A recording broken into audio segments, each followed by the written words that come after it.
নমস্কার বন্ধুরা, welcome back to my channel. আশা করছি আপনারা সকলে খুব ভালো আছেন, সুস্থ আছেন, সাথে আমিও ভালো আছি। তো চলে এলাম একটা নতুন ভিডিওর সাথে। আর আজকের ভিডিও টপিকটা হচ্ছে আইভিএফ এর ইনজেকশন পেইনফুল হয় কি না। তো আপনাদের মধ্যে একজন জিজ্ঞেস করেছেন, আমার ভিডিওর কমেন্ট সেকশানে দেখলাম যে আইভিএফ এর ইনজেকশনসগুলো পেইনফুল হয় কি না। তো প্রথমত দেখুন, এই পেইনফুল শব্দটা মানে একেকজনের শরীরে এক এক রকম। মানে যেরকম আমাদের যখন ইনজেকশন লাগে শরীরে, সেটা যেকোনো জায়গাতেই হোক না কেন, হাতে পায়ে যেখানেই হোক, তো ইনজেকশনটা নেওয়ার সময় কারোর ব্যথা হয়, কারোর আবার হয় না। তো তাই জন্য এটা নির্ভর করছে মানে আপনার উপর, আপনার শরীরের উপর। তো আমার ক্ষেত্রে যেরকম, আমার আইভিএফ এর ইনজেকশনস একটুও ব্যথাজনক লাগেনি। আমার একটা ইনজেকশনও ব্যথা লাগেনি। হ্যাঁ, হয়তো ১০০ খানা ইনজেকশনের মধ্যে ১টা-২টো ইনজেকশন হয়তো একটু সামান্য চিন করে একটু ব্যথা দিল, হয়তো পিঁপড়ে কাটার মতন। একদম ছোট্ট একটা পিঁপড়ে, লাল পিঁপড়ে কাটলে যেরকম হয় ঠিক সেরকম ছোট। আর সেটা তো বুঝতেই পারছেন, জাস্ট ১ সেকেন্ডের ব্যাপার।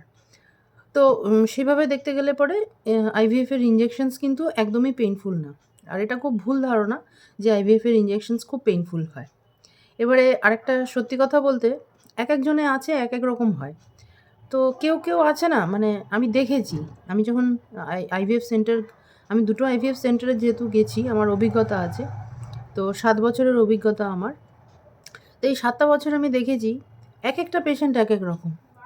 আর বিশেষ করে একেকটা পেশেন্ট এত বেশি মানে মনে হয় যেন আমার ক্ষেত্রে মনে হয় যেন একটু অভিনয়ই মনে হয় আমার। কারণ এত বেশি হু-হা করতে থাকে, দেখে মনে হয় যে কি পেইনফুল যেন। কিন্তু অ্যাকচুয়ালি কিন্তু কোনো পেইনফুলই না। আপনি বা আমরা জীবনে কোনো না কোনো একবার নিশ্চয়ই ইনজেকশন নিয়েছি। তখন কি আমাদের এত পেইনই হয়েছে যে মানে নেওয়া যাচ্ছে না? আমি তো মনে করি না যে এরকমই পেইন মানে হয়নি কোনোদিন। কারোরই হওয়ার কথা না। সামান্য একটুখানি ছুঁচ ফোটালে স্বাভাবিক একটুখানি পেইন তো হয়ই, সবারই হয় একটা। সেটাও হয় ১টা সেকেন্ডের জন্য। ওই যতক্ষণ ছুঁচটা মানে চামড়ার মধ্যে ঢুকলো ওই ততক্ষণই। এছাড়া তো আর কোনো পেইন হওয়ার কথা না। এবারে আসি আমি ইনজেকশনের পার্টের ব্যাপারে। মানে ইনজেকশনের ক্ষেত্রে ২টো পার্ট হয়। আইভিএফ এর ইনজেকশনের ক্ষেত্রে যেরকম একটা হয় ইনজেকশন যেটা কিনা পেটে দেওয়া হয়। তো পেটে যেই ইনজেকশনটা পড়ে সেটা ২ রকমই হতে পারে। সেটা প্রোজেস্টেরন বলে একটি হরমোন আছে, সেটাকে বাড়ানোর জন্য। তো প্রোজেস্টেরনের ইনজেকশন একটা পড়ে। সেটা পড়ে পেটের নাভির কাছে।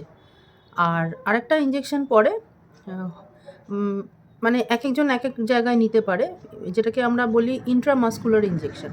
তো ইন্ট্রামাসকুলার ইনজেকশন জেনারেলি সাধারণত আমরা কোমরে নিয়ে থাকি।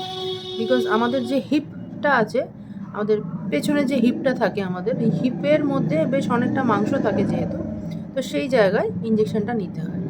এবার অনেকের হয় কি, মানে ওই হিপে ইনজেকশন নিতে এত বেশি ব্যথা হয়ে যায় যে একটা জায়গায় স্বাভাবিক ওষুধ রোজ ঢুকতে তো ওই জায়গাটা একটু ফুলে যায়।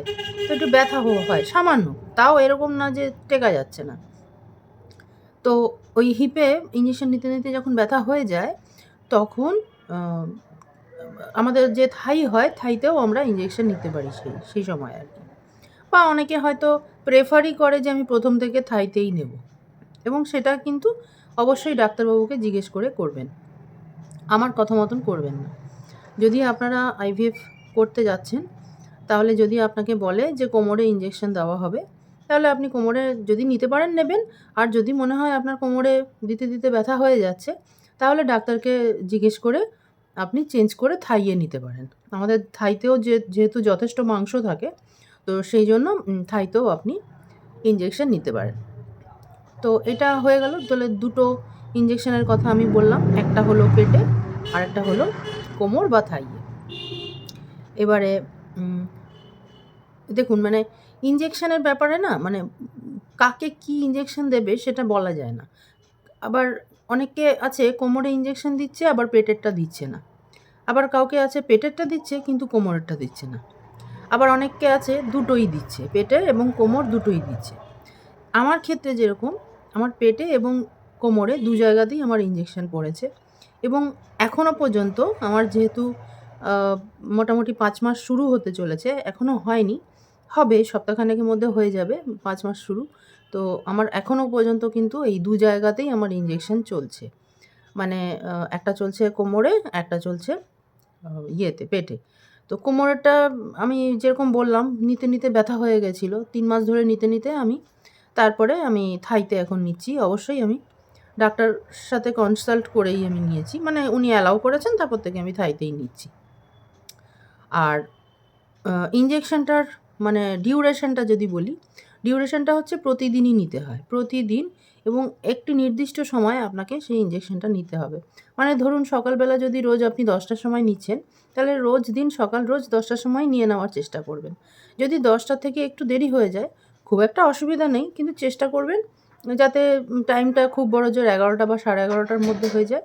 দেরি হলে অসুবিধা নেই, কিন্তু চেষ্টা করবেন ডিউরেশনটা মানে টাইমটা 10টা যদি না হতে পারে তাহলে 11টা বা 11:30টার মধ্যে নিয়ে নেওয়ার চেষ্টা করবেন, ম্যাক্সিমাম 12টা। তো চেষ্টা করবেন মানে একই সময় যাতে নিতে পারি আর কি। তো সেটা হলে ভালো হয় আর কি। তো বডির মধ্যে একটা টাইম জোনটা ঠিক চলতে থাকলে পরে ওষুধের এফেক্টটাও ভালো থাকে আর কি, ভালো চলে শরীরে। তো এই হলো গিয়ে টাইমের ডিউরেশন আর কি। রোজ দিন নিতে হয়। আর আমার ক্ষেত্রে যেটা, আমার যেহেতু এখন 5 মাসে আমি ঢুকবো, তো আমার ইনজেকশন এতদিন ধরে রেগুলার চলছিল। যে কোমরে আর পেটের ইনজেকশনটা, সেটা তো রোজই নিচ্ছিলাম। সেটা এই সপ্তাহখানেক হলো আপাতত কোমরের ইনজেকশনটা এখন শুধু সপ্তাহে 1 দিন নিতে হচ্ছে। এখন বন্ধ করে দিয়েছে। মানে যত প্রেগনেন্সির সময়টা এগোতে থাকে, তারপরে আস্তে ইনজেকশনের ডোজটাও আস্তে কম হতে থাকে। কিন্তু এবার আমার ক্ষেত্রে বিষয়টা হচ্ছে একটু অন্যরকম। যেহেতু আমার আগে 4টে মিসক্যারেজ হয়েছে, তো সেই জন্য আমাকে, যেহেতু আমার মিসক্যারেজের হিস্ট্রি আছে, তো সেই জন্য আমাকে ডাক্তারবাবু এই ইনজেকশনসগুলো কিছুতেই বন্ধ করছেন না। কিছুটা ভয় কাজ করছে ওনার যে যদি আবার কোনো আবার যদি মিসক্যারেজ হয় আমার, তো সেই জন্য উনি আমাকে বললেন যে না, আপনার ইনজেকশনটা যেরকম চলছে সেরকম রোজই চলবে। শুধু কোমরের ইনজেকশনটা আমার সপ্তাহে 1 দিন করে দিয়েছে, আর পেটেরটা রোজ চলবে। তো আপাতত এই হলো আমার এখন পর্যন্ত ইনজেকশনের জার্নি। এবারে আপনাদের ক্ষেত্রে আইভিএফ শুরু হওয়ার পর থেকে মোটামুটি আমার মতনই হবে। তবে হ্যাঁ, 4 মাস কমপ্লিট হয়ে যাওয়ার পর, আপনাদের প্রেগনেন্সি যখন 4 মাস কমপ্লিট হয়ে যাবে, তখন থেকে হয়তো আপনাদের ইনজেকশনস কমিয়ে দিতে পারে।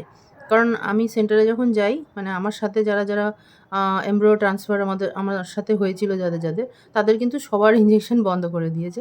একমাত্র আমারই চলছে, যেহেতু আমার আগের মিসক্যারেজের হিস্ট্রি আছে, তো সেই জন্য আমাকে বন্ধ করেননি স্যার। তো চলছে আপাতত আমার এই ইনজেকশন।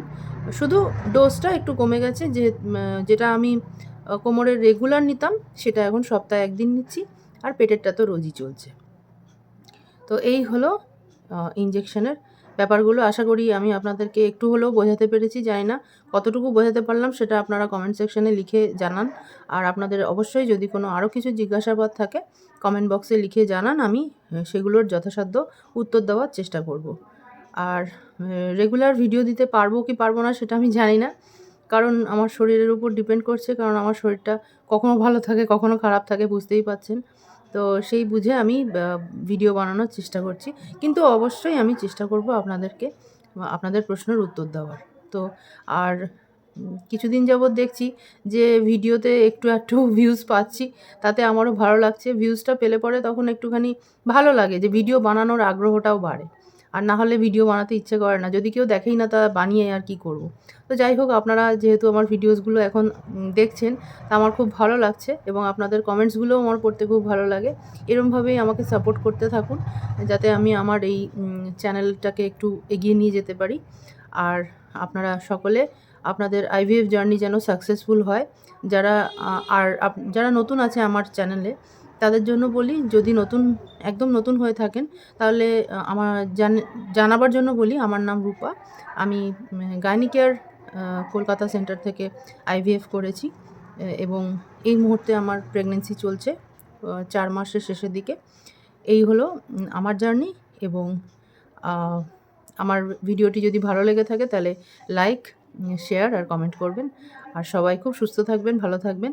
ভিডিওটি এখানেই শেষ করছি। আর চলে আসবো আবার নতুন একটি ভিডিওর সাথে পরে।